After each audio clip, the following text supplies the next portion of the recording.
Neil, I have to confess you something. In May 1987, we did the taping of Crowded House. You with Nick, I think it was, and we took Don't Dream It's Over. Yeah. And that was the beginning of the 2 meter session. Really?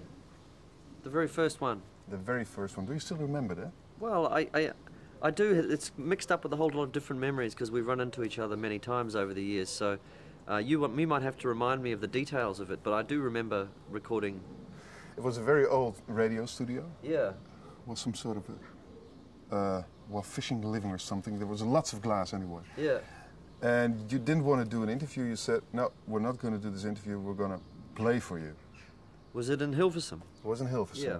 And your first words were, how's your ass? Look, I've matured since then. Yeah, that was probably Nick, wasn't it, that said that? I think it was you. Was it? Oh, okay. Well, anyway, I'm still here and you're still here, which is nice. But it's good to know that that was the beginning of it. So that was just on radio at the time then? Just on radio. Not on TV? No. So yeah, well, I do remember that. I remember that very well. And it was around that time that we decided, whenever possible, we would play instead of talk. Perhaps we had just been through Europe and had to do lots of interviews with interpreters. And we decided that in the end it was a far more effective way of promoting ourselves was to actually play, but also just a lot more fun. But I'm glad to see it's become a tradition. It struck me at that very moment that live music can be so simple. Yeah. And it's still the memory of the moment is, well, you did something in less than 15 minutes and off you went. And we had that tape. And my memory of that moment and lots of moments afterwards were like, it's so simple. Just play acoustic, do some singing, and that's it. Leaves no mess. There's no mess afterwards to clean up. No, well, we made that same discovery, as I said, around the same time. And we learned how to sing because we were playing such a simple format. In many ways, it was the making of the band. And we kept our hand in it, that what we called busking, what they now call unplugged. We kept doing it consistently through our career. 1 o'clock and all is well. Yeah, it was something we really enjoyed doing, and so simple, so little fuss. And we became a good band through doing that, I think.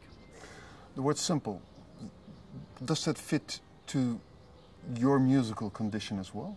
Is that one of the elementary things in your work? Well, I've always judged whether I've got a good song or not by whether I can play it in somebody's lounge room on an acoustic guitar and make it sing, make it work. Yeah, so I guess that's at the end of the day, that's the touchstone, the benchmark for whether a song's working or not. Because I grew up playing at parties. You know, I was the guy that played the guitar in the corner of the room while everyone else paired off and ended up snogging on the couch with some girl. I was the one that provided the soundtrack, so in a way that's what I cut my teeth on. That ability to be able to fill a room up with music with just me and a guitar. I also had an uncle when I was 4 years old, Uncle George, who dragged me out in front of my parents' friends when they were having parties and made me sing. And so he got me over the hump of nervousness or guardedness. It seems like most musicians who are used to performing in stadiums or in front of television cameras find the scariest thing of all being sitting in a room with somebody and playing a guitar, which in a way to me is crazy. It should be the other way around, you know. But they lose touch with that one-to-one musical relationship.